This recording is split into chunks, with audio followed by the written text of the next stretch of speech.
Welcome students. पिछले class में हम लोग एल्कीन की केमिकल प्रॉपर्टीज डिस्कस कर रहे थे और लास्ट पॉइंट हम लोग का क्या था, रिएक्शन विद X2। ठीक है, Br2Cl2 या I2 से रिएक्शन। तो कंक्लूजन क्या ड्रॉ किया था कि भाई anti addition of 2 halogen across the pi bond और कुछ साइक्लिक हेलोनिमाइन टाइप की चीज़ हम लोग डिस्कस कर रहे थे। साइक्लिक हेलोनिमाइन बनता है, एंटी एडिशन होता है, तो ये सब कुछ प्रॉपर्टी समझ रहे थे। और टेस्ट रिएक्शन Br2 का पर्टिकुलर जो रिएक्शन है वो टेस्ट रिएक्शन के रूप में इस्तेमाल किया जाता है, anti addition of 2 halogen across the pi bond. तो Br2 का रेडिश ब्राउन कलर क्या होता है, डीकलराइज हो जाता है ड्यूरिंग द रिएक्शन। तो कार्बन कार्बन डबल बॉन्ड हो चाहे ट्रिपल बॉन्ड हो, इनका टेस्ट रिएक्शन के रूप में इस्तेमाल किया जाता है। और रिएक्शन इसके आगे देखते हैं, रिएक्शन विथ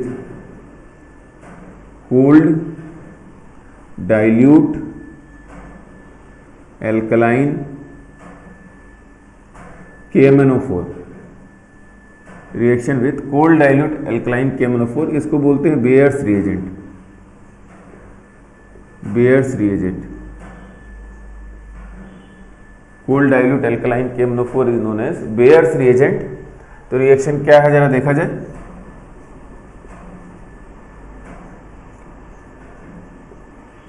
ठीक है, आप एल्कीन की बात करिए, एरो के ऊपर लिखा रहेगा 1% कोल्ड डाइल्यूट एल्कलाइन KMnO4 या सिंपली कोल्ड KMnO4 लिखा रहेगा, कोल्ड KMnO4। ठीक है, तो KMnO4 एक स्ट्रॉन्ग ऑक्सीडाइजिंग एजेंट होता है, लेकिन इसके वेरियस फॉर्म्स होते हैं। Hot basic KMnO4, acidic KMnO4, neutral KMnO4। उसमें जो सबसे माइल्ड फॉर्म होता है कोल्ड डाइल्यूट एल्कलाइन KMnO4 होता है, जिसको बेयर्स रिएजेंट बोला जाता है। तो या तो कोल्ड KMnO4 लिखा रहेगा या प्रॉपर लिखा रहेगा 1% कोल्ड डाइल्यूट एल्कलाइन KMnO4। तो जो आपका प्रोडक्ट बनता है वो कुछ इस प्रकार से, CH2, यहाँ आपका OH प्लस आपका यहाँ MnO2। ठीक है, तो अगेन इस रिएक्शन का इंपॉर्टेंस समझा जाए। पहली बात तो syn addition of 2H across the pi bond, syn addition of 2OH across pi bond. ठीक है, और दूसरा पॉइंट ये है कि भाई जो बेयर्स रिएजेंट का कलर होता है वो पर्पल कलर होता है। ठीक है, और during the reaction purple colour क्या होता है, डीकलराइज्ड हो जाता है। तो इसका जो कलर है वो पर्पल है, या कहीं कहीं पिंक कलर लिखा रहता है। ठीक है, तो ड्यूरिंग द रिएक्शन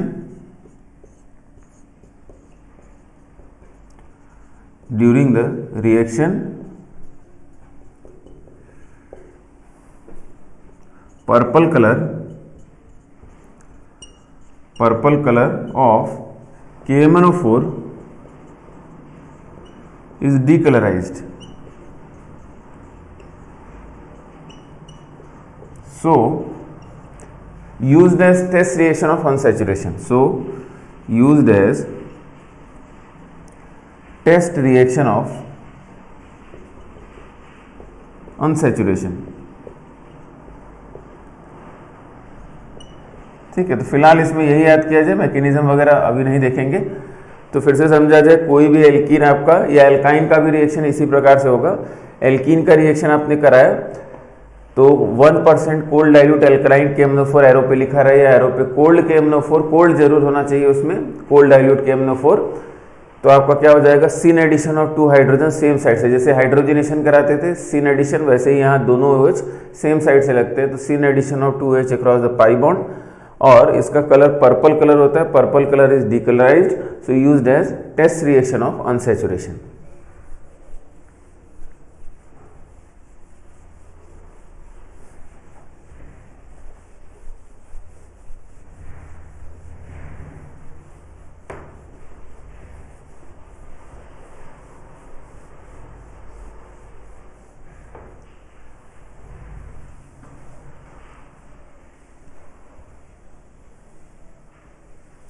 पांचवा जो रिएक्शन है काफी इंपॉर्टेंट, वो है आपका ozonolysis. Ozonolysis ozonolysis basically ozone से रिएक्शन, ठीक है, ओजोन से रिएक्शन की भी बात करेंगे, लेकिन उससे पहले कुछ जनरल पॉइंट्स की बात करते हैं, some general concepts.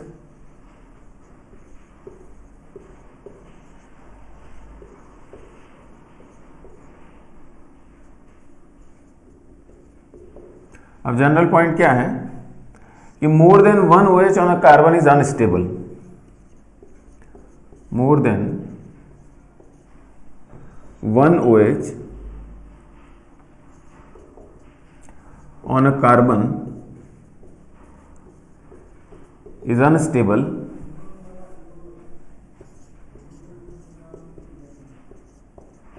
and it immediately releases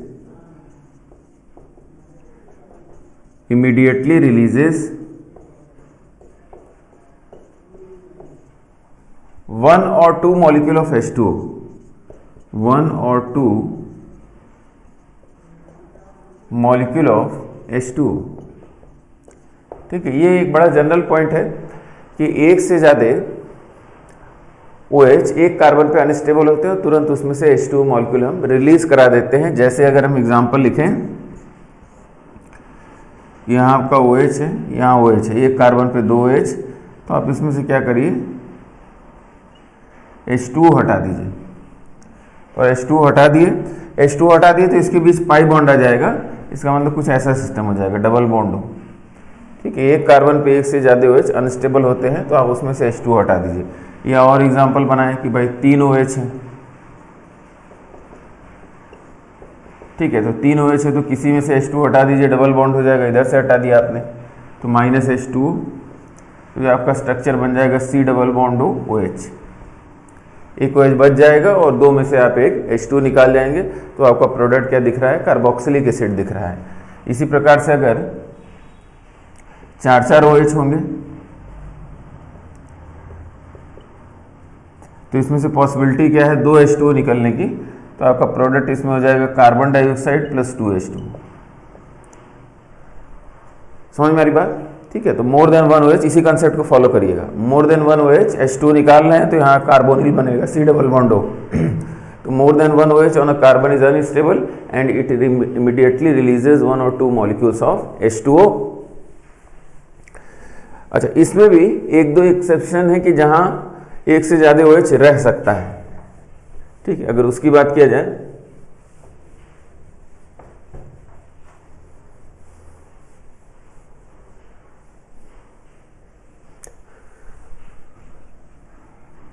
ठीक है, एक्सेप्शन की बात किया जाए तो एक्सेप्शन आपका जैसे एक कंपाउंड आएगा CCl3COH होल ट्वाइस, इसको बोलते हैं chloral hydrate. Chloral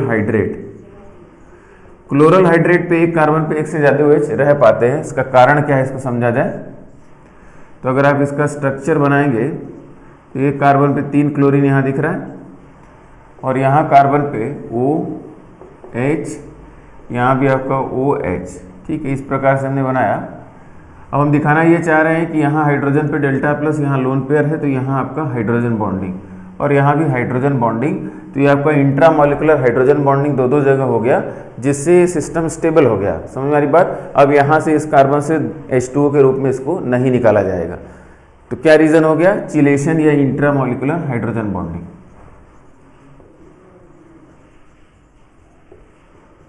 intramolecular hydrogen bonding,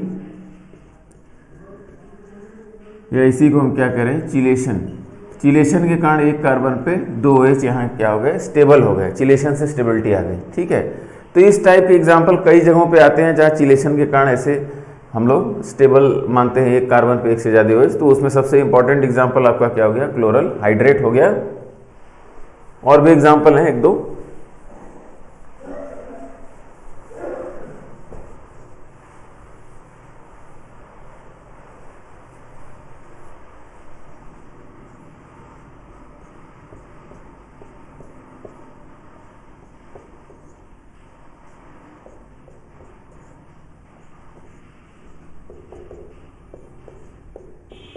जैसे ये देखिए यहाँ भी हाइड्रोजन बॉन्डिंग, यहाँ भी हाइड्रोजन बॉन्डिंग। इस कंपाउंड को भी बोला जाता है निनहाइड्रीन हाइड्रेट, निनहाइड्रीन हाइड्रेट।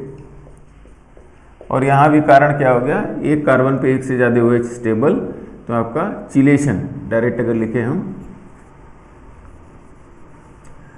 ये क्या बनाया हमने, चिलेशन।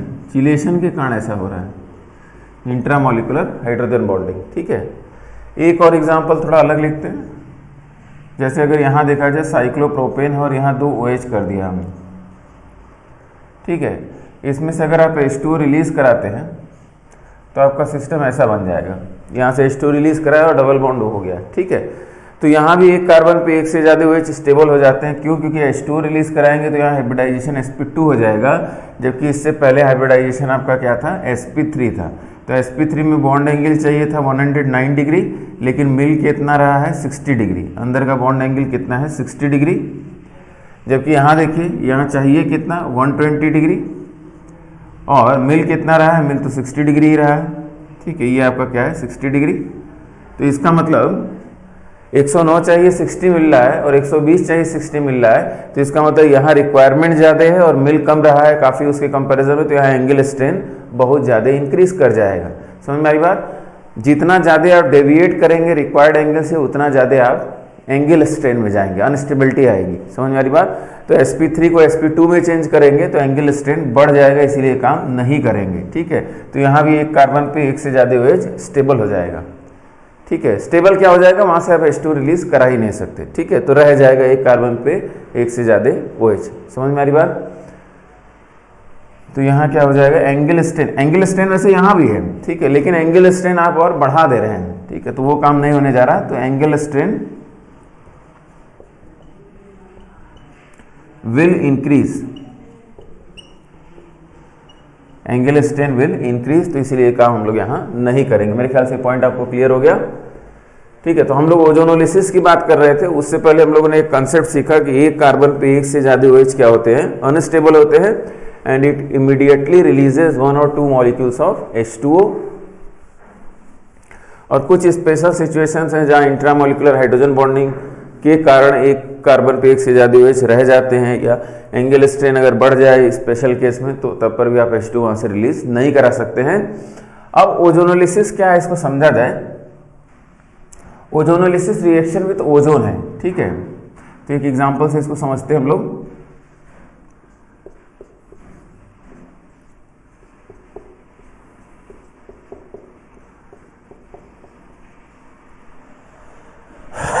तो फर्स्ट स्टेप में हम लोग ओजोन से रिएक्शन कराते हैं। ठीक है, 2 स्टेप में रिएक्शन कराया जाता है। फर्स्ट स्टेप आपका ओजोन से रिएक्शन, सेकेंड स्टेप या तो सेकेंड स्टेप के रिएजेंट देख के हम लोग बताते हैं, या तो ऑक्सीडेटिव कंडीशन होती है, ऑक्सीडेटिव, और या तो रिडक्टिव कंडीशन होती है, और उसके अनुसार हम लोग प्रोडक्ट्स की बात करते हैं। लेकिन प्रोडक्ट्स में कॉमन बात होगी कि जो मल्टीपल बॉन्ड होंगे वो सब टूट जाएंगे। ठीक है, तो ओजोनोलिसिस का मतलब ही है कि जहाँ जहाँ पाई बॉन्ड की बात करेंगे वो कंप्लीट ब्रेक हो जाता है। ठीक है, जो भी मल्टीपल बॉन्ड है यहाँ बीच में सब ब्रेक कर जाएंगे। तो ओजोनोलिसिस में फर्स्ट स्टेप में ओजोन के साथ रिएक्शन, और सेकंड स्टेप में या तो ऑक्सीडेटिव या तो रिडक्टिव कंडीशंस में फर्दर रिएक्शन कराए जाते हैं। समझ में आ रही बात? तो अब इनको समझा जाएगा हम लोग। तो फर्स्ट स्टेप में ओजोन से कैसे रिएक्शन होता है हम उसकी बात कर लेते हैं।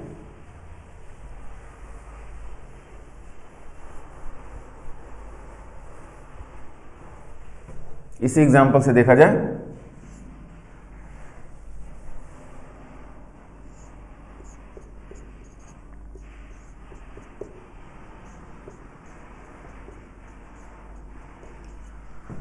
इसको ओजोन अप्रोच कर रहा है, तो ओजोन अगेन इलेक्ट्रोफाइल होता है।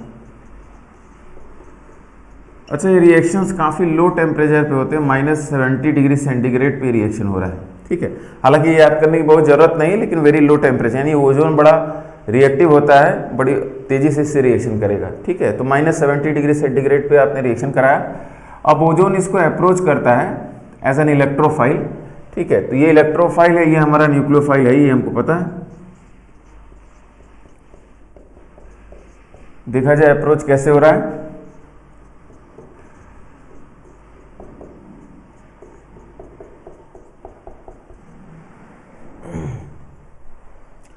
ओजोन का स्ट्रक्चर यहाँ बनाया अगर O double bond O single bond O minus plus, ये आपका ओजोन का स्ट्रक्चर हो गया। ठीक है,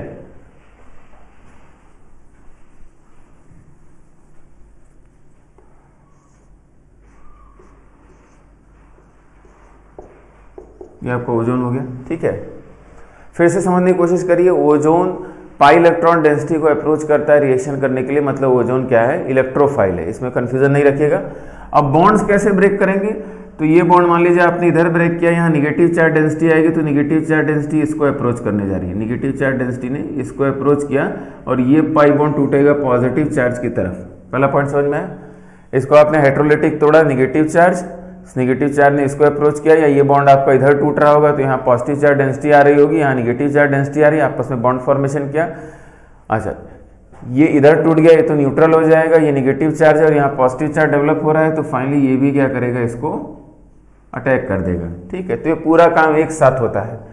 ठीक है, तो एक साथ होता है, तो उसके बाद स्ट्रक्चर जो बनेगा उसको अगर हम बनाएं तो CH3 CH oxygen oxygen oxygen, यहाँ आपका CH, यहाँ आपका CH3 हो गया, और बीच में एक पाई बॉन्ड तो टूट चुका है, पाई बॉन्ड टूट चुका है, यहाँ सिग्मा बॉन्ड सिंगल हो गया। तो ऐसा स्ट्रक्चर बन जाता है। ऐसा स्ट्रक्चर क्या, इसको नाम दिया जाता है मोलोजोनाइड। मोलोजोनाइड बनता है। मोलोजोनाइड अनस्टेबल होता है, तो ये बेसिकली रीअरेंज करता है, दोबारा ये रीअरेंज करेगा। ठीक है, तो रीअरेंज कैसे करता है इसको जरा समझा जाए। तो ये वाला बॉन्ड आप इधर तोड़ देंगे, तो यहाँ निगेटिव चार्ज आ जाएगा, यहाँ पॉजिटिव चार्ज डेवलप हो रहा होगा, तो यहाँ पॉजिटिव चार्ज डेवलप हो रहा होगा इस ऑक्सीजन पे, तो इस बॉन्ड को आप किधर तोड़ेंगे, इधर तोड़ेंगे, तो यहाँ निगेटिव चार्ज आ गया, यहाँ पॉजिटिव चार्ज डेवलप हो रहा है, बीच में क्या बन जाएगा, बॉन्ड बन जाएगा। ठीक है, तो जो सिचुएशन बनी उसको अगर हम बनाएं तो CH3 CH double bond oxygen. अच्छा, फिर से एक बार ध्यान से देखिए, ये इधर टूटा है, यहाँ निगेटिव चार्ज डेंसिटी इधर टूट रहा है, ये रीअरेंजमेंट हो रहा है, मोलोजोनाइड रीअरेंज करता है। ठीक है, तो ये आपका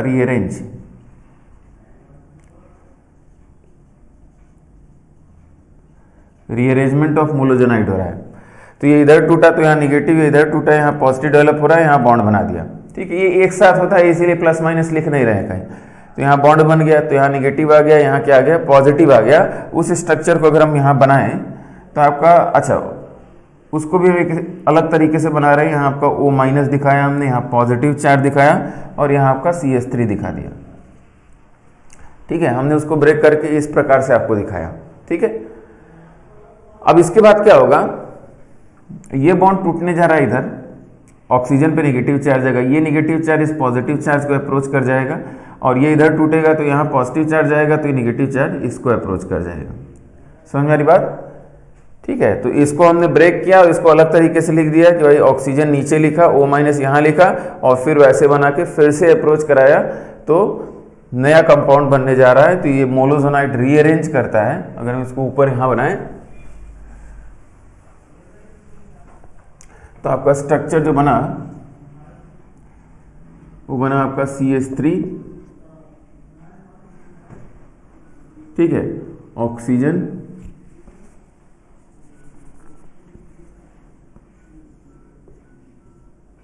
यहाँ आपका CH3 ऑक्सीजन ऑक्सीजन, ऐसे ये स्ट्रक्चर आपका बन गया। ध्यान से देखिए, ये स्ट्रक्चर बन रहा है। ठीक है, तो इसको बोला जाता है ओजोनाइड। तो फर्स्ट स्टेप का जो रिएक्शन है यहाँ कंप्लीट हो गया, ओजोनाइड बना। समझ में आ रही बात। तो इसमें आपको क्या क्या सीखना है कि ozone as an electrophile attack करता है पाई इलेक्ट्रॉन डेंसिटी को, किस प्रकार से अटैक दिखाना है ये भी आपको समझना है कि भाई ओजोन का आपने one of the resonating structure बनाया और किस प्रकार से बॉन्ड्स टूट रहे हैं, कि इधर भी बॉन्ड को तोड़ लीजिए। ठीक है, हाँ, ये बॉन्ड इधर टूटेगा तो यहाँ पॉजिटिव चार्ज डेवलप हो रहा होगा, तो इसको इधर ब्रेक किया। ठीक है, और अप्रोच प्रॉपर आपको समझ में आ रहा है। तो ऐसा करने के बाद मोलोजोनाइड बन जाएगा। मोलोजोनाइड अनस्टेबल कंपाउंड्स होते हैं, रीअरेंज करते हैं। रीअरेंज किस प्रकार से किया है इसको समझिएगा, और हमने किस प्रकार से इसको नीचे करके लिख दिया है ताकि दोबारा हमको अप्रोच समझ में आए, उसको भी समझिएगा। और फिर फाइनली आपका क्या बन गया, ओजोनाइड बन गया। ओजोनाइड बनने के बाद सेकेंड स्टेप पे हम लोग आते हैं। ठीक है, देखा जाए तो इतना आप लोग बना लीजिए, हम इसको हटाते हैं।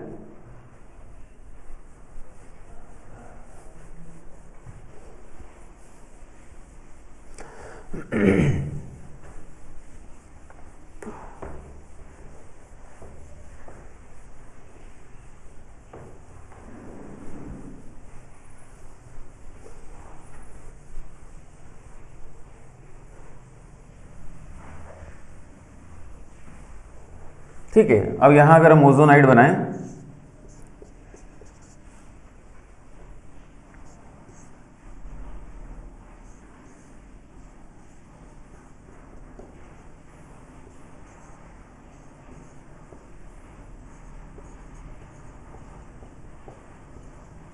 ओजोनाइड को डिग्रेड किया जाता है। डिग्रेड मतलब ये टूटेगा, ये भी बहुत स्टेबल सिस्टम थोड़ी ना है, तो ये आपके अनस्टेबल सिस्टम है, आप ये डिग्रेड करेंगे ये टूटेंगे। ठीक है, तो टूटेंगे तो सेकंड स्टेप की बात की जाती है। सेकंड स्टेप, तो सेकंड स्टेप या तो इनको ऑक्सीडेटिव कंडीशन में तोड़ा जाता है या तो रिडक्टिव कंडीशन में तोड़ा जाता है। टूटने का मतलब देखिए ऐसे टूट रहे हैं,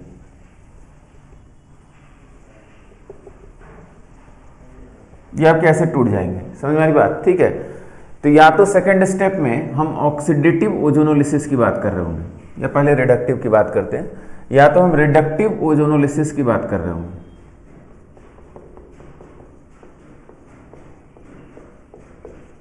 सेकेंड स्टेप डिसाइड करता है कि ये ओजोनोलिसिस रिडक्टिव है कि ऑक्सीडेटिव है। तो आपको एरो के ऊपर एक electropositive metal zinc plus H2, या आपको जिंक प्लस डाइल्यूट HCl, या आपका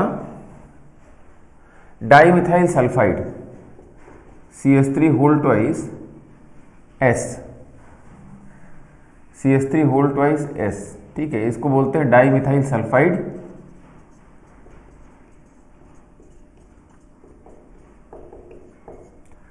या DMS। ठीक है, डाइमिथाइल सल्फाइड। समझिए बात को कि या तो रिडक्टिव कंडीशन में ओजोनोलिसिस कराएंगे या तो ऑक्सीडेटिव कंडीशन में। तो रिडक्टिव कंडीशन में ओजोनोलिसिस कैसे पहचानेंगे आप? सेकंड स्टेप में एरो के ऊपर कोई इलेक्ट्रोपॉजिटिव मेटल दिखा हुआ या कोई ऐसा रिएजेंट जो खुद ऑक्सीडाइज हो सके। समझ में आ रही बात? जो खुद ऑक्सीडाइज हो सके, यानी कोई ना कोई रिड्यूसिंग एजेंट दिया होगा। तो डाइमिथाइल सल्फाइड एक रिड्यूसिंग एजेंट है। अब देखिए बात समझने की कोशिश करिए, ये ऐसे टूटा, ये ऐसे टूटा और इनके बीच यहाँ बॉन्ड बन गया, इनके बीच भी यहाँ बॉन्ड बन गया। यहाँ से ये ऑक्सीजन फ्री हुआ, ये ऑक्सीजन होता है नेसेंट ऑक्सीजन। ठीक है, या ये ऑक्सीजन जो यहाँ से रिलीज हो रहा है ये ऑक्सीडाइजिंग एजेंट का काम करेगा। ठीक है, ऑक्सीडेशन करा देगा। और एक चीज हमको समझनी पड़ेगी कि एल्डिहाइड्स आसानी से ऑक्सीडाइज हो जाते हैं। अब यहाँ थोड़ा सा ठीक है समझने वाली बात है जो अभी हम लोग ने पढ़ा नहीं है। आप इतना बस दिमाग में बैठाइए कि यहाँ अगर मान लीजिए हमने डबल बॉन्ड O और H लगा दिया और यहाँ ये नेसेंट ऑक्सीजन बच गया। नेसेंट ऑक्सीजन मतलब ये ऑक्सीडाइजिंग ऑक्सीजन क्रिएट हो रहा है। ठीक है, तो ये फर्दर चीजों को ऑक्सीडाइज करके फर्दर स्टेजेस में ले जाएगा। ठीक है, या इसको अगर हम आपको अलग से समझाने की कोशिश करें कि अगर हम ऐसा सिस्टम बनाते हैं एल्डिहाइड, तो एल्डिहाइड आसानी से ऑक्सीडाइज होके किस में चला जाता है? कार्बोक्सिलिक एसिड में। ठीक है, aldehyde are easily oxidise to carboxylic acid, carboxylic acid. जबकि अगर हमारे पास कीटोन का सिस्टम हो, कीटोन, इसको कीटोन बोल रहे हैं। ठीक है, तो कीटोन का ऑक्सीडेशन अगर करा रहे हैं तो नो ऑक्सीडेशन। इस बात को अभी दिमाग में बैठा लीजिए। ठीक है, कि एल्डिहाइड्स को आप आसानी से ऑक्सीडाइज कराएंगे कहाँ? कार्बोक्सिलिक एसिड में, लेकिन कीटोन होगा तो उसका ऑक्सीडेशन नहीं होता है। ऑक्सीडेशन मतलब कि एल्डिहाइड जाएगा कार्बोक्सिलिक एसिड में, ये H हटा के OH लगा देगी, जबकि यहाँ कोई H नहीं है तो इसका फर्दर ऑक्सीडेशन नहीं होगा। इस तरीके से भी दिमाग में आप बैठा सकते हैं। ठीक है, तो अगेन देखिए इसको तोड़े, यहाँ डबल बॉन्ड O लगा दिया और यहाँ H आ जाता है। समझ में आ रही बात? यहाँ H ऑलरेडी है भी। ठीक है, यहाँ आपका हाइड्रोजन है, यहाँ आपका हाइड्रोजन है। ठीक है, तो आपने इसको तोड़ा और यहाँ क्या हो गया? डबल बॉन्ड O हो गया, तो CH3C double bond O H बन गया। ठीक है, जो कि एल्डिहाइड है। लेकिन अगर यहाँ ऑक्सीजन प्रेजेंट है तो इस एल्डिहाइड को किस में ऑक्सीडाइज कर देगा? कार्बोक्सिलिक एसिड में। तो उससे बचने के लिए हम लोग रिडक्टिव कंडीशन में पहले से ही कुछ ऐड कर देते हैं जो इस नेसेंट ऑक्सीजन या इस ऑक्सीडाइजिंग ऑक्सीजन को यहाँ से हटा देगा। तो क्या ऐड किया आपने? जिंक ऐड कर दिया, तो जिंक इसको कंज्यूम करके जिंक ऑक्साइड में ले जाएगा। या आपने डाइमिथाइल सल्फाइड ऐड किया तो वो ऑक्सीडाइज होकर डाइमिथाइल सल्फॉक्साइड में चला जाता है। तो जो हमारा प्रोडक्ट होता है, प्रोडक्ट हमारा अगर जनरल फॉर्मेट में हम लिखें, या तो एल्डिहाइड होता है या प्लस ऑब्लिक कीटोन होता है। या तो एल्डिहाइड्स के कॉम्बिनेशन मिलेंगे या कीटोन्स के कॉम्बिनेशन मिलेंगे या एल्डिहाइड कीटोन के कॉम्बिनेशन मिलेंगे जब ओजोनोलिसिस क्या हो रही होगी, रिडक्टिव ओजोनोलिसिस हो रही होगी। ठीक है, और प्लस इसके साथ जिंक ऑक्साइड मिलेगा, या आपने अगर डाईमिथाइल सल्फाइड ऐड किया है तो आपका वो ऑक्सीडाइज हो जाएगा इसमें। ठीक है, जिसको हम बोलेंगे DMSO, dimethyl sulphoxide, dimethyl sulphoxide. समझ में आ रही बात? ठीक है, तो खुद ऑक्सीडाइज हो गए, तो जो हमारा कंपाउंड है, जो हमारा एल्डिहाइड बना है, उसके ऑक्सीडेशन को हमने क्या कर दिया, रोक दिया। ठीक है, तो इतना बस कंक्लूजन याद रखिए कि रिडक्टिव ओजोनोलिसिस का जो प्रोडक्ट होता है वो एल्डिहाइड और कीटोन के कॉम्बिनेशन होते हैं, डिपेंडिंग अपॉन किसका आप ओजोनोलिसिस करा रहे हैं। ठीक है, जबकि यहां अगर आप ऑक्सीडेटिव ओजोनोलिसिस करा रहे हैं सेकेंड स्टेप में, ऑक्सीडेटिव ओजोनोलिसिस, तो इसमें आप क्या देख के पहचानेंगे ऑक्सीडेटिव ओजोनोलिसिस? या तो सेकेंड स्टेप में ऑक्सीडाइजिंग एजेंट इटसेल्फ ऐड कर दिया, mild oxidising agents H2O2 add किया हुआ आपको दिख गया, या आप Ag2O देख रहे हैं, Ag2O भी एक माइल्ड ऑक्सीडाइजिंग एजेंट होता है, या सिर्फ H2O, सिर्फ H2O है, कोई इलेक्ट्रोपॉजिटिव मेटल नहीं है, तो ये तीनों ही कंडीशन में से कोई कंडीशन सेकंड स्टेप में लिखी हो, ये आपका क्या है, ऑक्सीडेटिव ओजोनोलिसिस बता रही है। समझ में आ रही बात? तो सिर्फ H2O2 या Ag2O या सिर्फ H2O लिखा रहे तो ये ऑक्सीडेटिव, ये दोनों तो ऑक्सीडाइजिंग एजेंट है। बेसिकली ये जो ऑक्सीजन प्रोड्यूस हो रहा है ये H2O से कंबाइन करके H2O2 बना देगा और H2O2 ऑक्सीडेशन का काम करने जा रहा है। समझ में आ रही बात? ऐसे भी समझ सकते हैं। तो इसका मतलब ये जो टूटा है और यहाँ डबल बॉन्ड O बना है, जो CH3C डबल बॉन्ड OH की बात कर रहे थे, वो ऑक्सीडाइज हो जाएगा किसमें, CH3C डबल बॉन्ड OH में, कार्बोक्सिलिक एसिड में ऑक्सीडाइज हो जाएगा। तो यहाँ जो प्रोडक्ट्स होते हैं वो ketone plus oblique carboxylic acid के कॉम्बिनेशन होते हैं। कीटोन अगर बनता है तो कीटोन का फर्दर ऑक्सीडेशन नहीं होता है, तो कीटोन और कार्बोक्सिलिक एसिड के कॉम्बिनेशंस आपको मिलते हैं। तो फिलहाल इतना याद करिए और फिर हम लोग क्वेश्चन के थ्रू कैसे अप्रोच करना है, ये तो मैकेनिज्म की बात हो गई थोड़ी सी, लेकिन इसको करना, इस क्वेश्चन को करना बड़ा आसान है।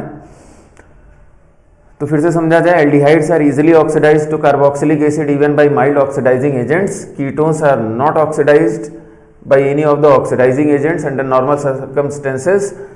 तो ओजोनाइड को डिग्रेड किया जाता है, ब्रेक होता है। ठीक है, सेकेंड स्टेप में ब्रेक करेगा, ब्रेक होने के बाद या तो एल्डिहाइड यहाँ बनेगा या तो कीटोन बनेगा। अगर एल्डिहाइड बनता है, ऑक्सीडेटिव ओजोनोलिसिस है, तो उसको ऑक्सीडाइज कर देंगे, तो प्रोडक्ट हमारा कीटोन कार्बोक्सिलिक एसिड का कॉम्बिनेशन होगा। और अगर रिडक्टिव ओजोनोलिसिस है तो रिडक्टिव ओजोनोलिसिस में आप यहाँ एल्डिहाइड ऑब्टेन कर ले जाएंगे, वो ऑक्सीडाइज नहीं होगा क्योंकि नेसेंट ऑक्सीजन को कंज्यूम कराने के लिए आपने ऑलरेडी इलेक्ट्रोपॉजिटिव मेटल या कोई रिड्यूसिंग एजेंट ऐड किया हुआ है। ठीक है, चलिए ये तो मान लीजिए बात हो गई ओजोनोलिसिस के मैकेनिज्म की, लेकिन अब थोड़ा सा आसानी से समझा जाए कि कैसे प्रोडक्ट बनाया जाएगा।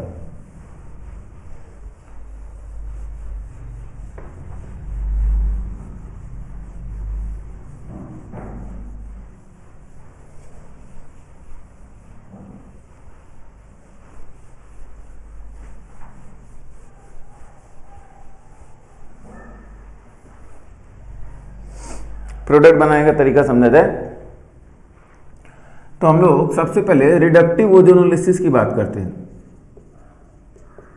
Reductive ozonolysis,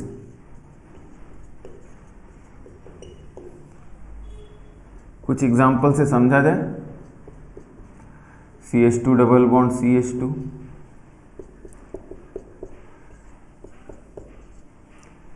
CH3 CH double bond CH2,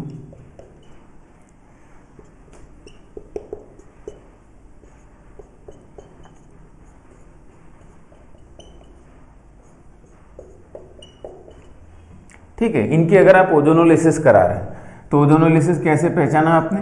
first step में ओजोन लिखा रहेगा और सेकंड स्टेप में आपको लिखा रहेगा जिंक प्लस H2O या डाईमिथाइल सल्फोक्साइड लिखा हुआ है CH3 होल ट्वाइस S। तो आप समझ गए कि ओजोनोलिसिस कौन सी है, रिडक्टिव ओजोनोलिसिस। तरीका क्या है कंपाउंड बनाने का, जो भी मल्टीपल बॉन्ड है उनको कंप्लीटली ब्रेक कर लीजिए और दोनों तरफ डबल बॉन्ड हो, डबल बॉन्ड ओ लगा लीजिए। समझ मेरी बात, ठीक है। Break the multiple bond completely and attach double bond O to each carbon. हर कार्बन से हम क्या अटैच कर देंगे, डबल बॉन्ड O अटैच कर देंगे। ठीक है, फिर से समझिए क्या कर रहे हैं, हमने इसको यहां ब्रेक कर दिया, देखिए पूरा ब्रेक कर दिया, या इसको फिर से ऐसे समझाएं हम, ये आपका है, इसको आपने कंप्लीटली ब्रेक कर दिया। ओजोनोलिसिस देख लिया, रिडक्टिव ओजोनोलिसिस, इसको ब्रेक कर दिया, तो ये ब्रेक हो गया, तो आपने ऐसे ब्रेक कर लिया इसको। ब्रेक करने के बाद दोनों तरफ डबल बॉन्ड ओ कर दीजिए, डबल बॉन्ड ओ कर दीजिए, आपका प्रोडक्ट बन गया। यही प्रोडक्ट है, समझ में आ रही बात। और यहाँ दोनों सेम प्रोडक्ट है, तो आप अगर ऐसे लिखें कि 2 मोल्स बने किसके, CH2 डबल बॉन्ड O, या बेसिकली ये क्या है, formaldehyde, HC double bond O H, formaldehyde. तो प्रोडक्ट बनाना बड़ा आसान है। ठीक है, मल्टीपल बॉन्ड्स को कंप्लीटली ब्रेक कर दीजिए, दोनों तरफ डबल बॉन्ड हो आप लगा दीजिए, तो ये आपका तरीका होता है। यहां भी वही काम करना है, यहां मल्टीपल बॉन्ड को आप कंप्लीटली ब्रेक कर दीजिए, इधर डबल बॉन्ड हो और इधर भी डबल बॉन्ड हो। ठीक है, तो अगर उसको हम दिखाएं तो फिर से पहले तो पहचानना है कि फर्स्ट स्टेप में ओजोन, सेकंड स्टेप में आपका मान लीजिए जिंक प्लस H2O दिया हुआ है, आप समझ गए कि भाई ये क्या है, रिडक्टिव ओजोनोलिसिस है। तो जो आपके प्रोडक्ट्स बने वो बने CH3 CH double bond O और इधर डबल बॉन्ड O CH2। तो अगर इसको हम लिखें तो CH3 C double bond O H है और plus HC double bond O H है, मतलब ये एसिटल्डिहाइड और फॉर्मल्डिहाइड का कॉम्बिनेशन, एसिटल्डिहाइड और ये क्या है आपका फॉर्मल्डिहाइड, एसिटल्डिहाइड एंड फॉर्मल्डिहाइड। तो प्रोडक्ट बनाना तो बड़ा आसान है। ठीक है, यहां भी देखिए ध्यान से, अगेन एरो के ऊपर पहले देखेंगे कि फर्स्ट स्टेप में आपका ओजोन लिखा हुआ है, सेकंड स्टेप में मान लीजिए DMS लिखा हुआ है। तो DMS कुछ नहीं, डाइमिथाइल सल्फोक्साइड रिड्यूसिंग एजेंट आपने ऐड किया है। तो फिर से वही बात, मल्टीपल बॉन्ड्स को आप कंप्लीटली ब्रेक कर दीजिए और इधर डबल बॉन्ड हो, इधर भी डबल बॉन्ड O लगा दीजिए। तो अगर हम डायरेक्ट प्रोडक्ट बनाएं तो ये आपका एसीटोन बना है और प्लस आपका फॉर्मल्डिहाइड बना है, एसीटोन यानी कीटोन का फॉर्मेशन हुआ। देखिए CH3 C double bond O और CH3। ठीक है, तो एसीटोन को फॉर्मेशन प्लस आपका फॉर्मल्डिहाइड बना है। ठीक है, तो ओजोनोलिसिस का प्रोडक्ट बनाना तो बड़ा आसान है। रिडक्टिव ओजोनोलिसिस पहचाना, मल्टीपल बॉन्ड्स को आपने कंप्लीटली ब्रेक किया और डबल बॉन्ड दोनों तरफ लगा दिया। ठीक है, एक दो एग्जांपल और समझ लेते हैं, फिर ऑक्सीडेटिव की बात करते हैं।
ठीक है, देखा जाए तो तुरंत आपने पहचान लिया ये कंडीशंस क्या है, रिडक्टिव ओजोनोलिसिस की कंडीशन हमें दिख रही है। तो अगेन जहां जहां मल्टीपल बॉन्ड है सबको ब्रेक करिए और दोनों तरफ डबल बॉन्ड हो लगा दीजिए। ठीक है, तो यहाँ प्रोडक्ट देखिए हम लिख रहे हैं CH2 डबल बॉन्ड हो मतलब फॉर्मल्डिहाइड, HC डबल बॉन्ड हो H, यहाँ देखिए क्या बना, यहाँ डबल बॉन्ड हो लग गया। तो अगर हम इसको ऐसे लिख दें C डबल बॉन्ड हो, यहाँ आपका H हो गया, इससे क्या जुड़ा हुआ है, यहाँ CH3 जुड़ा हुआ है और इधर भी डबल बॉन्ड O लग गया। एक तरफ एल्डिहाइड दूसरी तरफ क्या है, कीटोन है। ठीक है, ये कंपाउंड देखिए जो बाहर निकला है, समझ में आ रहा है। और प्लस इधर डबल बॉन्ड O लगा दिया आपने, तो आपका डबल बॉन्ड O H और आपका CH3, 3 प्रोडक्ट हमको दिख रहे हैं। समझ में आ रही बात, इधर डबल बॉन्ड हो, इधर डबल बॉन्ड हो, इधर डबल बॉन्ड हो और इधर डबल बॉन्ड हो। ठीक है, और मल्टीपल बॉन्ड्स को कंप्लीटली ब्रेक कर दिया। तो प्रोडक्ट बनाना बड़ा आसान, ये देखिए इसको भी आपने ब्रेक कर दिया और डबल बॉन्ड हो। या तो आप समझने के लिए शुरू में आप ऐसे बना लीजिए, ये हमारा क्या हो गया, प्रोडक्ट हो गया। समझ में आ रही बात, या ओपन करके लिख दीजिए। यहाँ देखिए, यहाँ भी 3 मल्टीपल बॉन्ड से इनको ब्रेक किया जाए। पहले ये दोनों बना लीजिए फिर इसको लिखते हैं।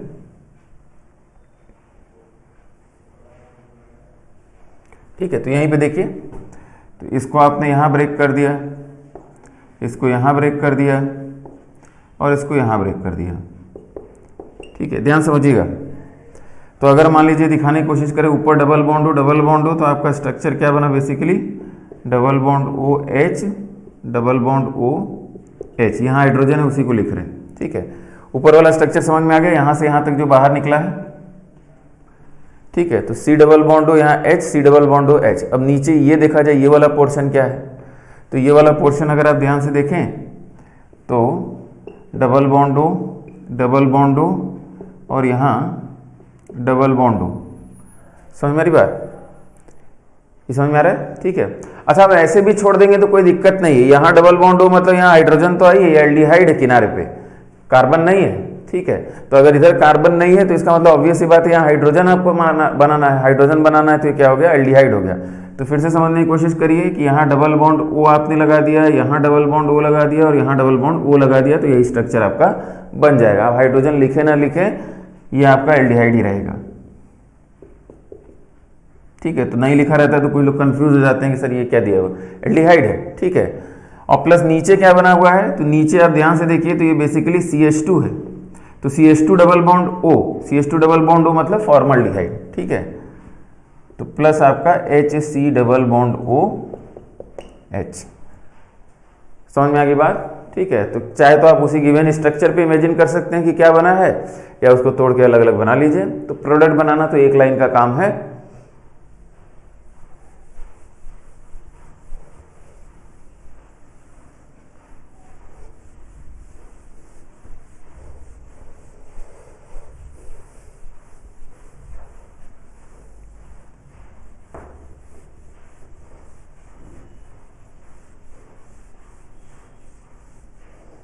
अब हम लोग ऑक्सीडेटिव ओजोनोलिसिस की बात करेंगे।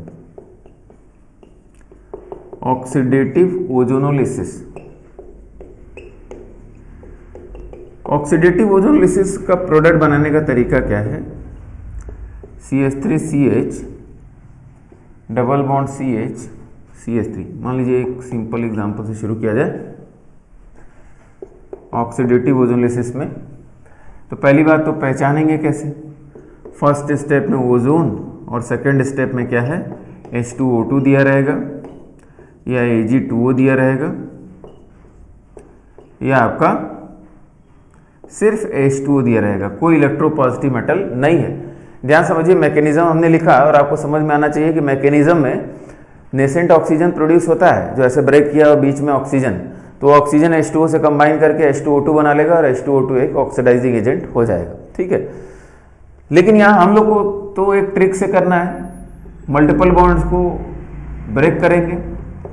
तो पहला रूल वही है, मल्टीपल बॉन्ड्स को ब्रेक किया, डबल बॉन्ड लगा दिया।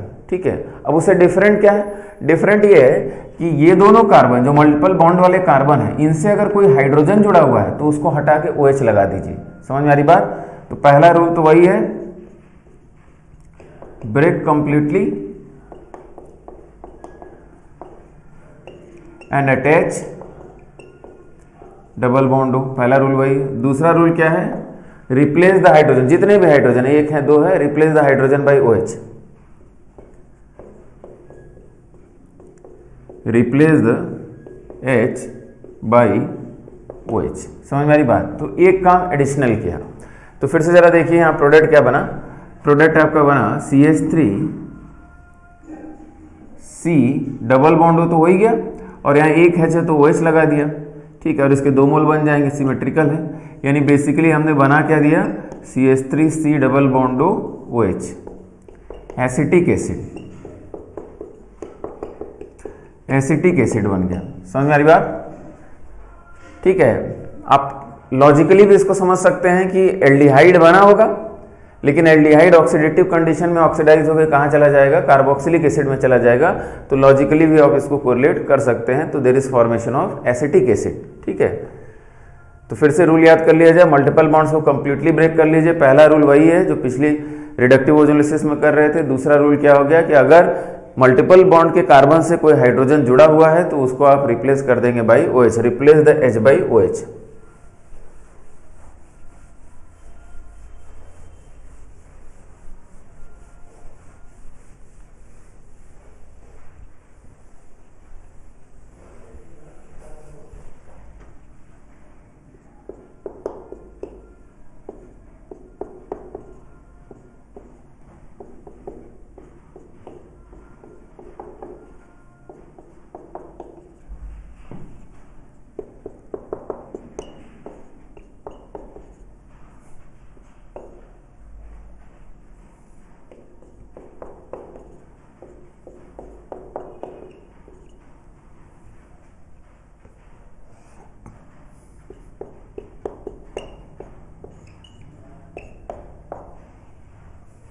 देखा जाए, फर्स्ट स्टेप में O3, सेकेंड स्टेप में आपका Ag2O, समझ गए, ऑक्सीडेटिव ओजोनलिसिस।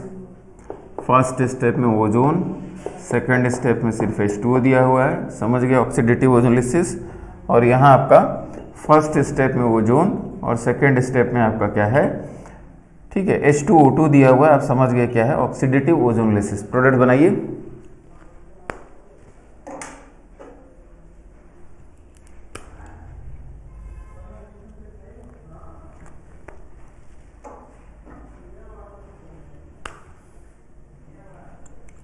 देखा जाए, यहाँ आपने इसको कंप्लीटली ब्रेक कर दिया। इधर डबल बॉन्ड हो, एक हाइड्रोजन दिख रहा है तो रिप्लेस कर दीजिए OH से, यानी आपका प्रोडक्ट बन गया CH3C डबल बॉन्ड हो OH, और प्लस यहाँ देखिए CH3C डबल बॉन्ड हो, और यहाँ CH3, और यहाँ क्योंकि हाइड्रोजन नहीं है तो वही प्रोडक्ट होगा, यानी आपका प्रोडक्ट हो गया CH3C डबल बॉन्ड हो, और आपका क्या हो गया, CH3 हो गया। यानी ये आपका कीटोन बना, और ये क्या हो गया आपका, कार्बोक्सिलिक एसिड, कार्बोक्सिलिक एसिड। तो कीटोन प्रोडक्ट दोनों में कॉमन है, क्योंकि कीटोन का फर्दर ऑक्सीडेशन होता नहीं है। ठीक है, तो आपने इसको ब्रेक किया, डबल बॉन्ड हो, तो चाहे रिडक्टिव चाहे ऑक्सीडेटिव तो एक ही काम कर रहे थे, और यहाँ हाइड्रोजन नहीं तो वही प्रोडक्ट दोनों में रह जाएगा। समझ में आ रही बात? अच्छा, यहाँ ध्यान से समझिए, अब इधर डबल बॉन्ड हो, इधर डबल बॉन्ड हो, तो जरा देखा जाए, तो आपने स्ट्रक्चर बनाया CH3C डबल बॉन्ड हो, और यहाँ CH3। अब आप यहाँ ध्यान से देखिए, तो यहाँ डबल बॉन्ड हो तो लगा दिया, और इस कार्बन से 2 हाइड्रोजन जुड़े हुए हैं तो 2 बार OH लगाइए। तो हमने डबल बॉन्ड O बना दिया और 2 बार OH लगा दिया, 2 बार क्या कर दिया, OH लगा दिया। और आपको शुरू में ही बताया था कि एक कार्बन पे एक से ज़्यादा OH क्या होते हैं, अनस्टेबल होते हैं। तो यहाँ से आप क्या करना पड़ेगा, आपको H2O हटाना पड़ेगा और इनको आपस में बॉन्ड बना देना पड़ेगा। यानी प्रोडक्ट आपका क्या हो गया, कार्बन डाइऑक्साइड। समझ में आ रही बात? तो यहाँ जो प्रोडक्ट होता है वो क्या होता है, एसीटोन, प्लस ये वाला पार्ट किस में ऑक्सीडाइज हो जाता है, कार्बन डाइऑक्साइड में। ठीक है, समझ में आ गई बात? तो कहीं भी ये देखिएगा तो ऑक्सीडेटिव कंडीशन में CO2 में चला जाएगा। ठीक है, कैसे गया ये भी समझा दिया, ब्रेक कर दिया, डबल बॉन्ड हो, HH है तो OH लगा दिया और H2 रिलीज करा दिया। तो हम लोग फाइनल प्रोडक्ट लिखेंगे, ये सब नहीं लिखेंगे। ठीक है, तो अपने समझने के लिए था, डायरेक्ट हम लोग एसीटोन प्लस कार्बन डाइऑक्साइड लिख देंगे। ठीक है, यहाँ देखिए, इसको ब्रेक किया आपने, ऑक्सीडेटिव कंडीशन है, ये भी आपने पहचान लिया। और यहाँ क्या हाइड्रोजन है, तो हाँ यहाँ एक हाइड्रोजन है, ठीक है। तो आपका जो प्रोडक्ट हो जाएगा वो कुछ इस प्रकार से, यहाँ डबल बॉन्ड O और हाइड्रोजन की जगह आपने क्या लग दिया, OH लिख दिया। यहाँ भी वही बात है, डबल बॉन्ड O और हाइड्रोजन की जगह आपने क्या लिख दिया, OH। 1 2 3 4 5 6, ठीक है। यहीं पे इमेजिन कर सकते हैं डबल बॉन्ड O और यहाँ एक H है तो आपने OH कर दिया, वही स्ट्रक्चर आपका बना हुआ है, ठीक है। तो यानी आप ऑक्सीडेटिव ओजोनोलिसिस का भी प्रोडक्ट लिख ले जाएंगे, उसमें भी कोई समस्या नहीं है।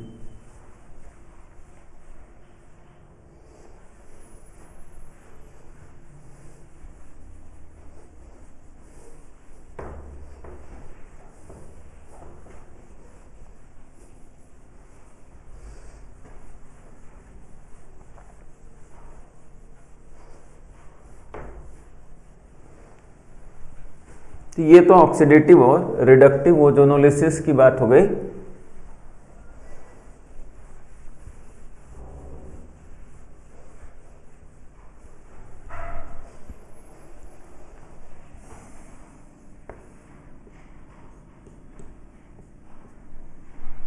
अच्छा, जैसे मान लीजिए हमारे पास इस टाइप का कंपाउंड है और हम इसकी ओजोनोलिसिस करा रहे हैं, O3, मान लीजिए हम रिडक्टिव ओजोनोलिसिस की बात कर रहे हैं, जिंक प्लस H2, ठीक है।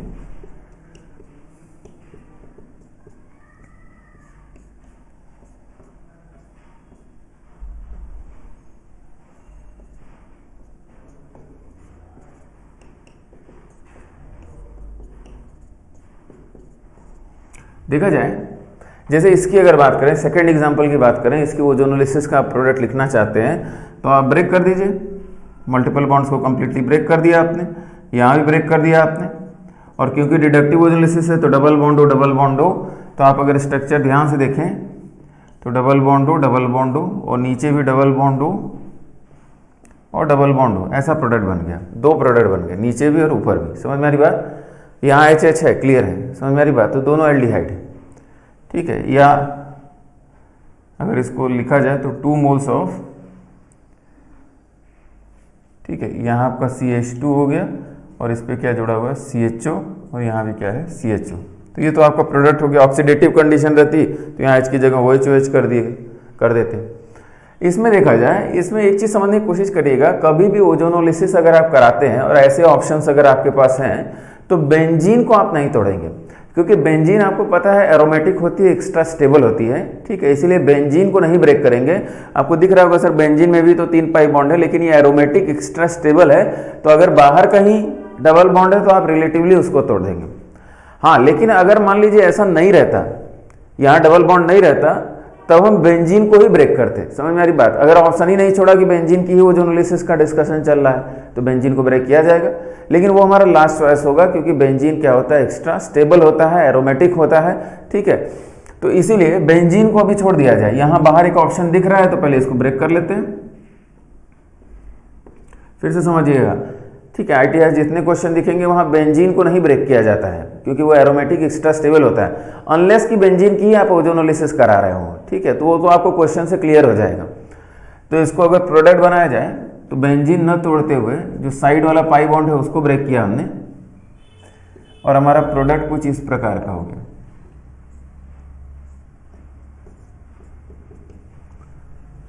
ठीक है। तो आपने प्रोडक्ट बना लिया, प्रोडक्ट ओजोनोलिसिस का आपने सीख लिया, reductive, oxidative.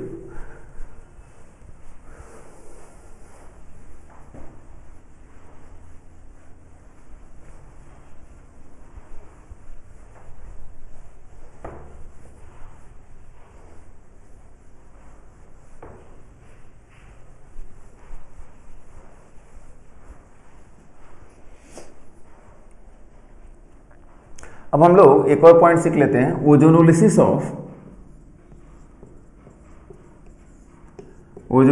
Of benzene and derivatives.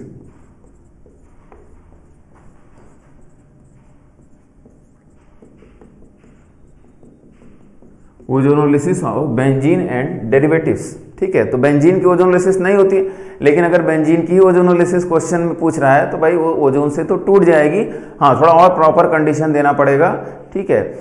जितनी आसानी से बाकी में टूट रही थी उतनी आसानी से नहीं टूटेगा, ठीक है, लेकिन थोड़ा सा और कंडीशन प्रॉपर करेंगे तो वो भी टूट जाएगा, ठीक है। तो ओजोनोलिसिस ऑफ बेंजीन, तो pi bonds of benzene are broken by ozone in proper conditions, ठीक है, नॉट दैट इजी, लेकिन फिर भी देखा जाए तो सबसे पहले हम लोग बेंजीन की बात किया जाए। बेंजीन का अगर ओजोनोलिसिस करा रहे हैं, क्वेश्चन में मेंशन है, तो आप इसको ब्रेक करेंगे,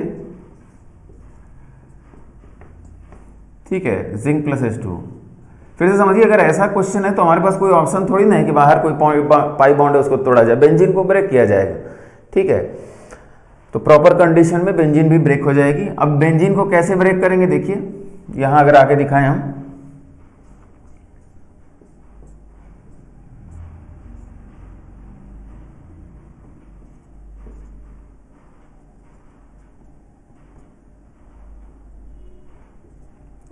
ठीक है, तो ये रिडक्टिव ओजोनोलिसिस है, ये भी आप पहचान लिए, और बेंजीन के पाई बॉन्ड्स को ब्रेक कर लिए। जितने पाई बॉन्ड है जहां है सबको ब्रेक करिए, समझ में, जितने मल्टीपल बॉन्ड है जहां है सबको कंप्लीट ब्रेक कर देना है, ठीक है। तो यहाँ पाई सिग्मा सब टूट गया है। तो जो ये प्रोडक्ट यहां से यहां तक हमको दिख रहा है वो क्या है, जरा देखा जाए तो C डबल बॉन्डो C डबल बॉन्डो। अगर हम इसको यहां बनाने की कोशिश करें तो बेसिकली स्ट्रक्चर क्या है, देखिए इसको फिर से समझने की कोशिश करिए। प्रोडक्ट आसान है लेकिन कभी कभी दिक्कत होती है समझने में। अगर हम इसको ऐसे बनाएं, ठीक है, तो इसको ब्रेक कर दिया, ब्रेक कर दिया मतलब ऐसे, ये ब्रेक हो गया, ये भी आपका क्या हो गया, ब्रेक हो गया, और ये भी आपका क्या हो गया, ब्रेक हो गया। समझ में आ रही बात, आपने कंप्लीट ब्रेक कर दिया। और उसकी जगह लगा क्या दिया, डबल बॉन्डो, डबल बॉन्डो, यहाँ डबल बॉन्डो, डबल बॉन्डो, डबल बॉन्डो, डबल बॉन्डो। अब आप ध्यान से देखिए, सभी प्रोडक्ट एक तो सेम है, सभी प्रोडक्ट सेम है, और प्रोडक्ट हैं क्या, यहाँ H अगर लगा देंगे, H लगा देंगे तो C double बॉन्डो H, C double बॉन्डो H। समझ में आ रही बात। तो ये तो समझने का तरीका हो गया कि कैसे हम प्रोडक्ट को समझें। आप वहीं पे इमेजिन कर लीजिए, ठीक है। तो आपका प्रोडक्ट क्या बना है, बेसिकली डबल बॉन्डो, डबल बॉन्डो, और यहाँ H आप बना सकते हैं, और इसके 3 मोल बने, या हम इसको और आसानी से लिखें CHO CHO, और इसको बोलते हैं ग्लाइक्सल, ठीक है। तो ozonolysis of benzene produces 3 moles of ग्लाइक्सल।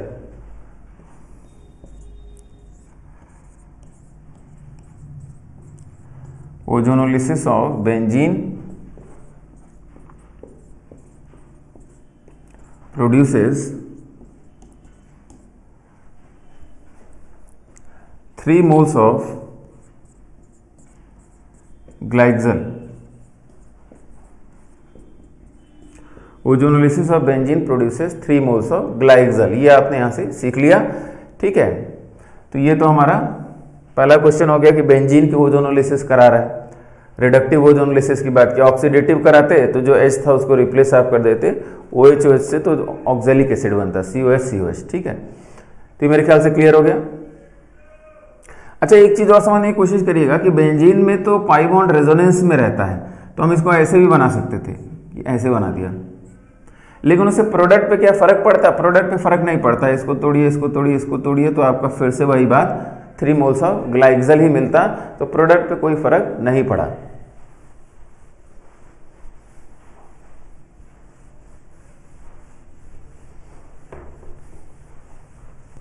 अब यहीं पे एनसीईआरटी का बड़ा एक इंपॉर्टेंट क्वेश्चन हम लोग डिस्कस करेंगे।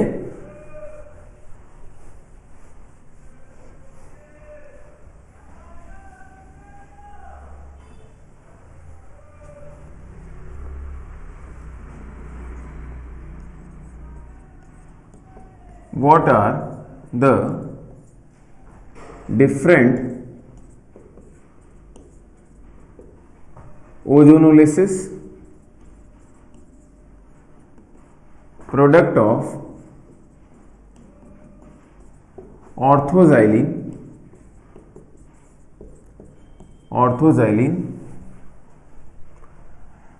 and how does it explains the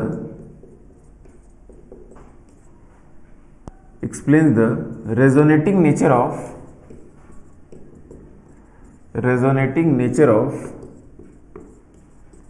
pi bonds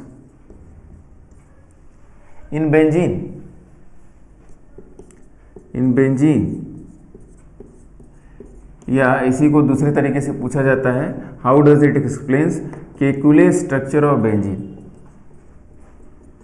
Kekule structure of benzene.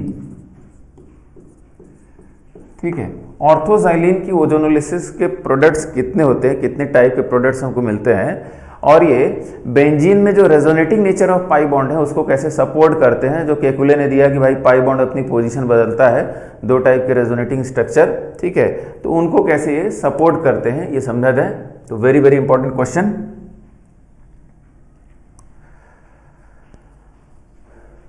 अब इसका सॉल्यूशन हम लिखते हैं।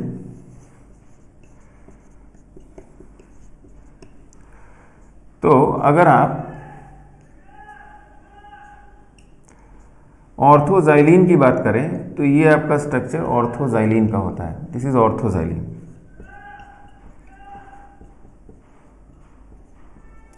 ऑर्थोजाइलिन, इसकी अगर आप ओजोनोलिसिस कराते हैं, रिडक्टिव ओजोनोलिसिस की बात हो रही है, फर्स्ट स्टेप में ओजोन, सेकेंड स्टेप में जिंक प्लस H2O। तो फिर से वही बात, ओजोनोलिसिस कराने का तरीका, बॉन्ड्स को आपने कंप्लीटली ब्रेक कर दिया,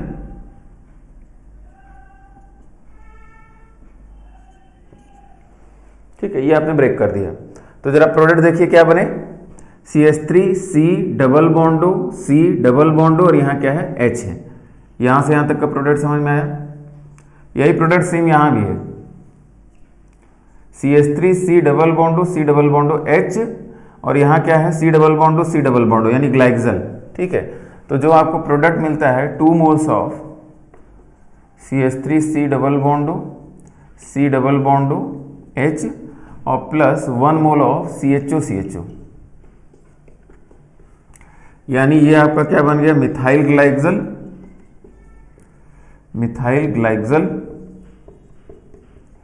और ये आपका क्या है, ग्लाइक्सल और मिथाइल ग्लाइक्सल का फॉर्मेशन हुआ। समझ में आ रही बात? तो ग्लाइक्सल और मिथाइल ग्लाइक्सल का फॉर्मेशन हो गया। अच्छा, कितने टाइप के प्रोडक्ट्स हैं, ये 2 टाइप के प्रोडक्ट्स हैं, मिथाइल ग्लाइक्सल एंड ग्लाइक्सल। ठीक है, इसी के नाम के आधार पे इसको हम बोल रहे हैं। अगर यहाँ H रहता तो दिस इज ग्लाइक्सल और H हटा के हमने CH3 लगा दिया तो उसका डेरिवेटिव मिथाइल ग्लाइक्सल। तो प्रोडक्ट मेरे ख्याल से समझ में आ गया, इसको कंप्लीटली ब्रेक किया, इसको ब्रेक किया, इसको ब्रेक किया, CH3 C डबल बॉन्डो, आप इसको हटा के यहाँ बना सकते हैं डबल बॉन्डो, तो आपको समझ में आ जाएगा कि प्रोडक्ट कैसे बना रहे हैं। अब लेकिन समस्या ये है कि भाई हमने जो स्ट्रक्चर बनाया,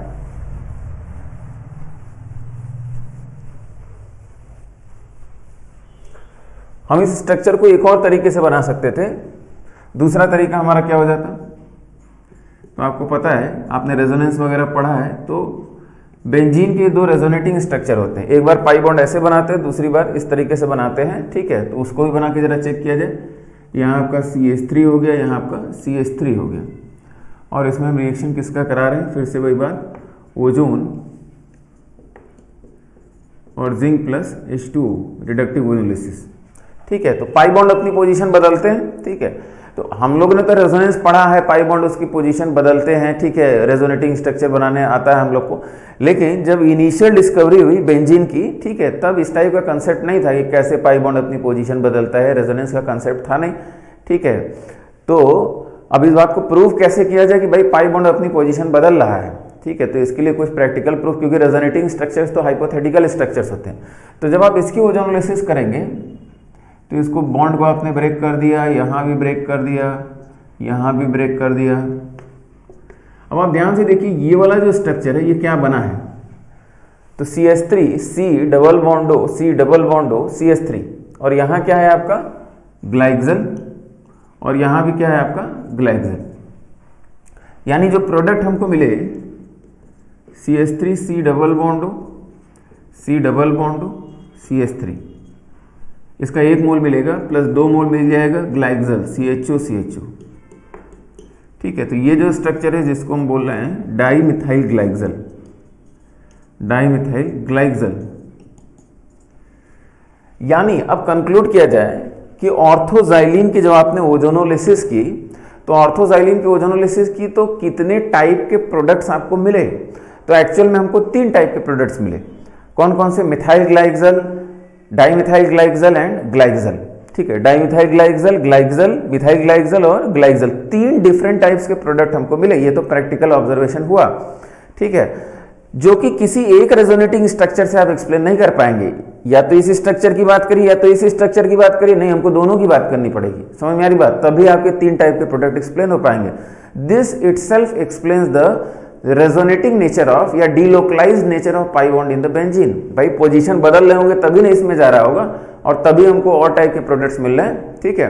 तो resonating structures are no doubt hypothetical structures, but product तो एक्चुअल प्रोडक्ट्स हमको मिल रहे हैं। तो 3 different types of products are obtained by the ozonolysis of orthoxylene, which cannot be explained by the any one of the resonating structure which indicates the resonating nature of pi bond in the benzene। Benzene में pi bond अपनी position बदलते हैं। तो बड़ा ही important question है, तो इस बात को हम लोग लिख लेते हैं।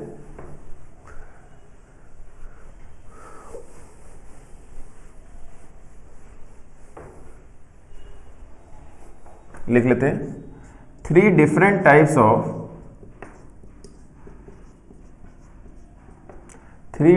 types of products are obtained by the ozonolysis of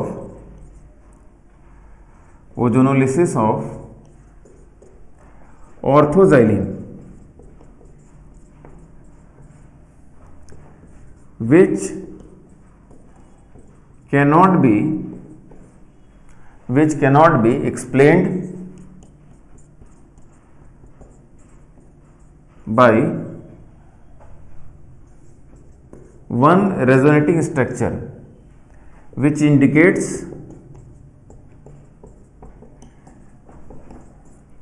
delocalized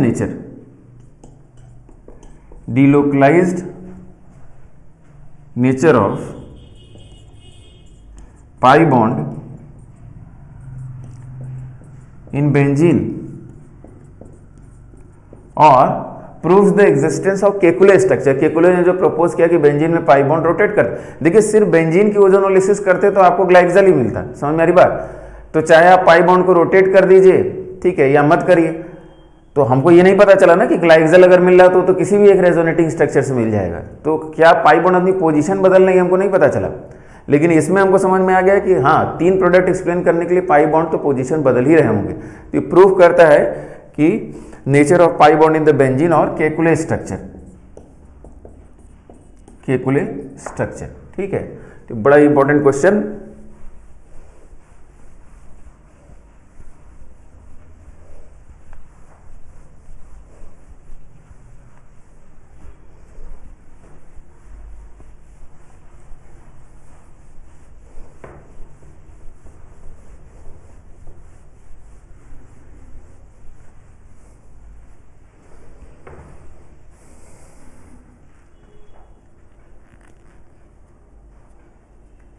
ठीक है, यहां एक और चीज क्वेश्चन नोट कर लीजिए।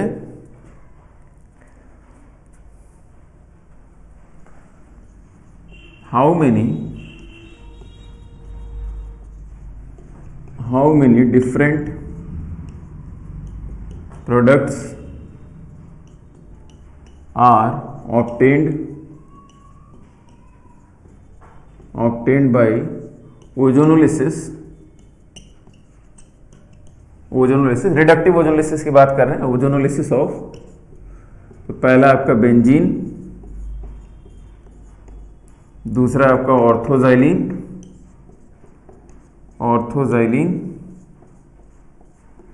तीसरा आपका मेटाजाइलिन,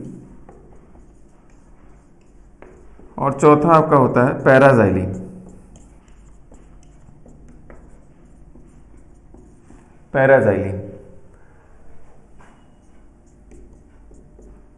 बेंजीन हो गया, ऑर्थोजाइलिन,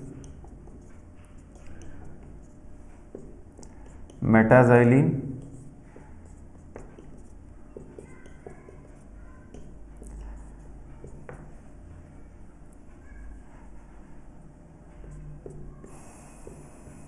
और आपका पैराजाइलिन।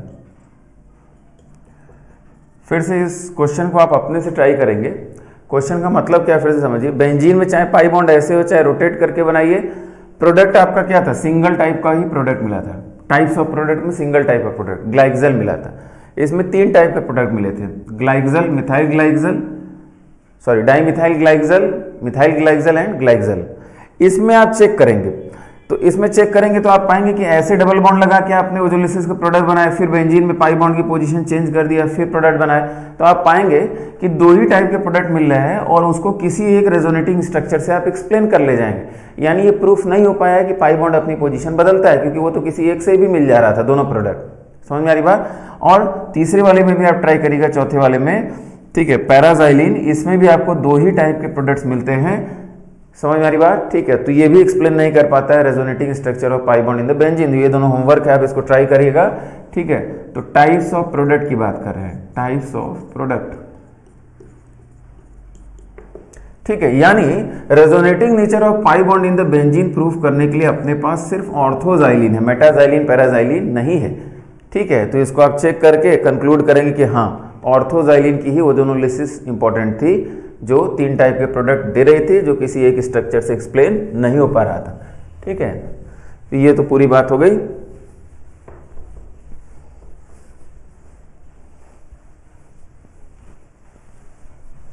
अच्छा, इसके अलावा एल्कीन पे कुछ ऑक्सीडाइजिंग एजेंट्स को वर्क कराया जाता है, ठीक है। तो उसको अगर एक पॉइंट में हम समराइज करें,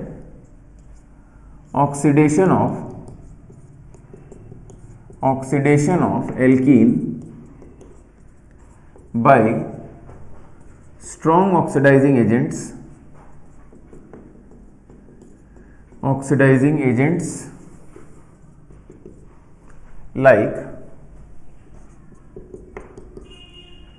like KMnO4 बेसिक मीडियम में हीट कर रहे हैं।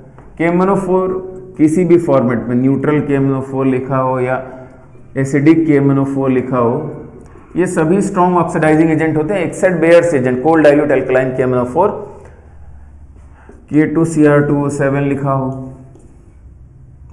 ठीक है, या NaIO4 प्लस KMnO4 लिखा हो, ये एक स्पेसिफिक कॉम्बिनेशन होता है, या कंसंट्रेटेड HNO3 लिखा हो।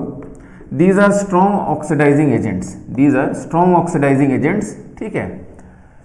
लेकिन अच्छी बात यह है कि product is same as that of oxidative ozonolysis, product is same as that of oxidative ozonolysis.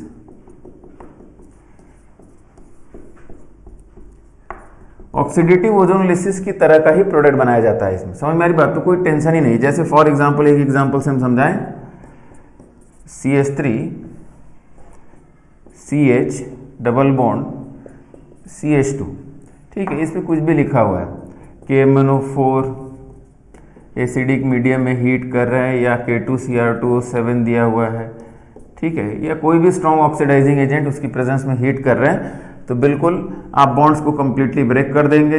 Double bond हो, यहाँ H हटा के OH लगा लेंगे, 2H हटा के 2OH लगा के H2O रिलीज करा देंगे। यानी फाइनली ये पोर्शन तो कार्बन डाइऑक्साइड में चला जाएगा और ये कार्बोक्सिलिक एसिड में, यानी CH3C डबल बॉन्ड OH और प्लस आपका CO2।